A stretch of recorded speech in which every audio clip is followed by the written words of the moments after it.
Welcome friends, Igor is here, and in this video we will learn how to compute an inverse of an invertible linear transformation.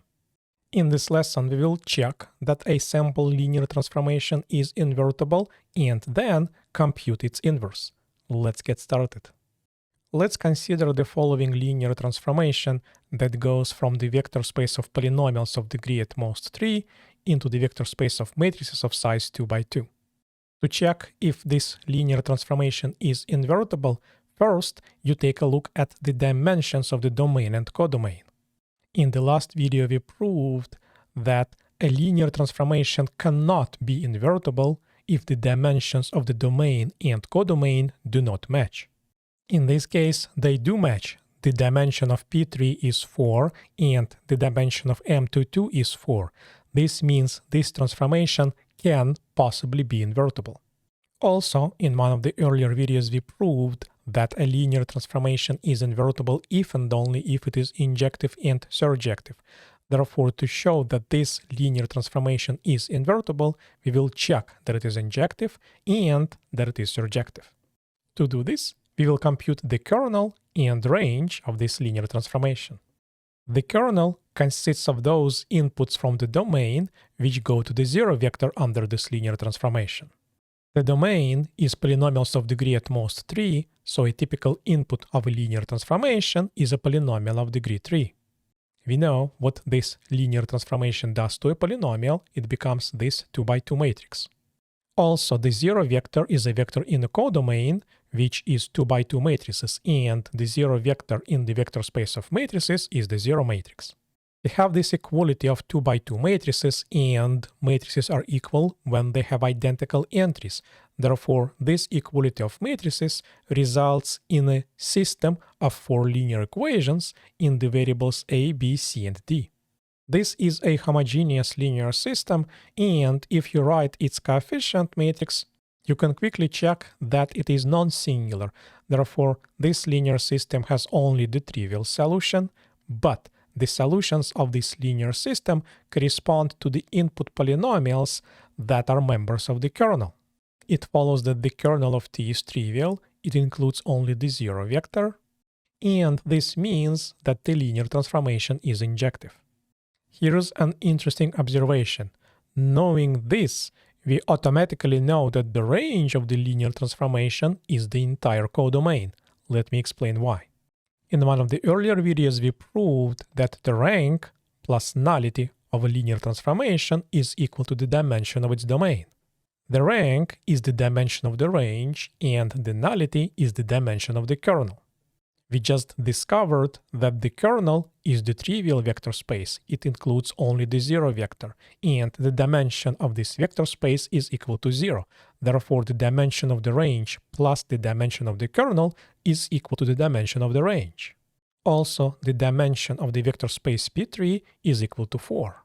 This computation means that the range of T, which is a subspace of the codomain, 2 by 2 matrices, has dimension 4. But this is also the dimension of the vector space M22. And in one of the earlier videos we have proved that a subspace of a vector space has the same dimension as the vector space if and only if they are equal as vector spaces. Therefore, this equality of dimensions forces the range of T to be equal to the entire vector space of 2 by 2 matrices. The range of T is equal to the codomain. This means the linear transformation T is surjective. Now, we have shown that T is injective and surjective, therefore it is invertible. What's not yet clear is how do you actually compute that inverse linear transformation? What does it look like? Here's a trick we are going to use. Let's recall that a linear transformation is uniquely defined by its values on the basis of the domain. Therefore, to compute the inverse linear transformation, it's enough to know what it does to the vectors in a basis of the domain, which is 2 by 2 matrices.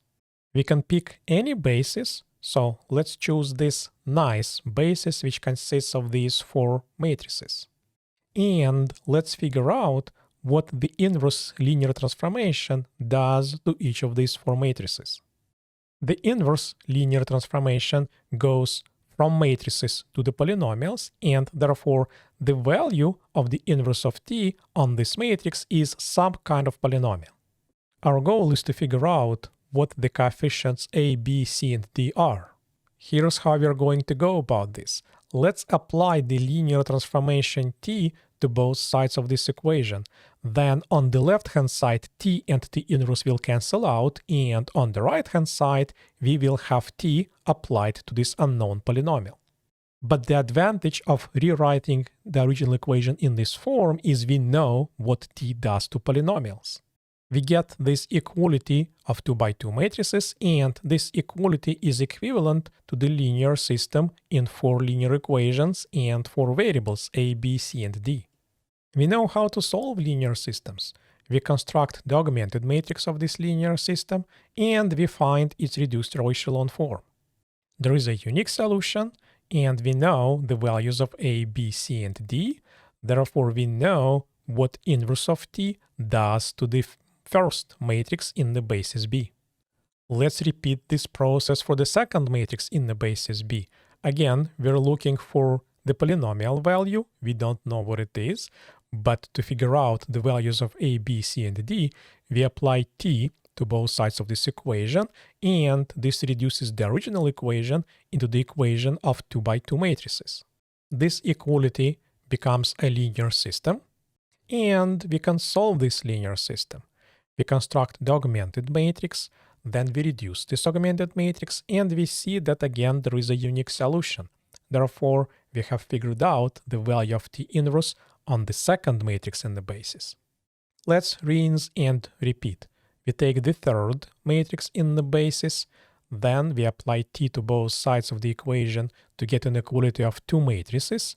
This results in a linear system, which we can solve by constructing its augmented matrix and then reducing this augmented matrix.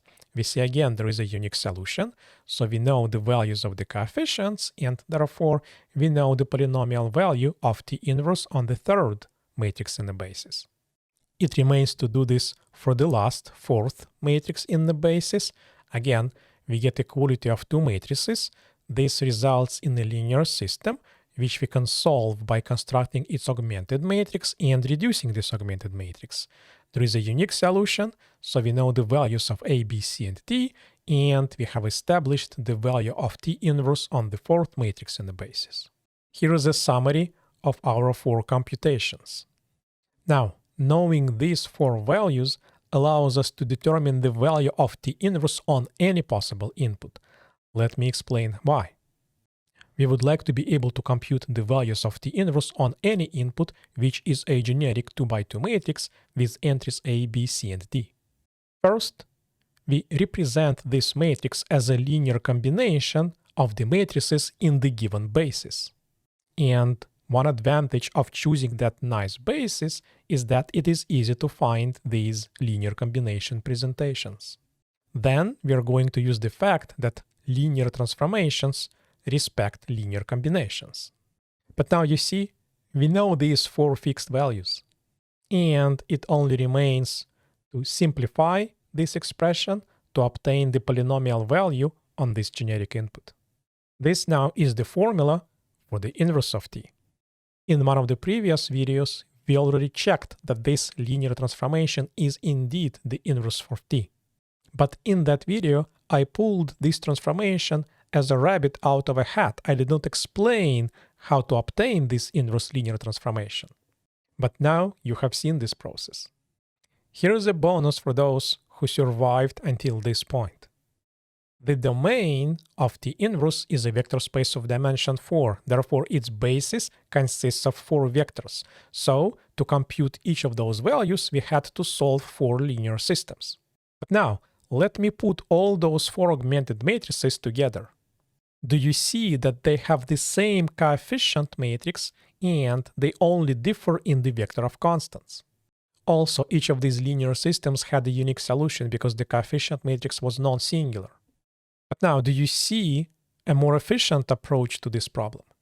We can solve all these four systems in one single go by reducing this matrix instead.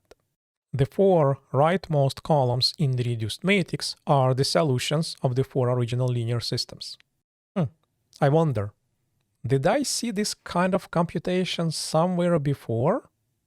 Let me know in the comments down below what kind of previous computation this reminds you of. If you found this video useful, please give it a like to help others discover this content and subscribe to this channel to see more of these videos. In the next video in this series, we will define and look at examples of vector representations. I will see you later.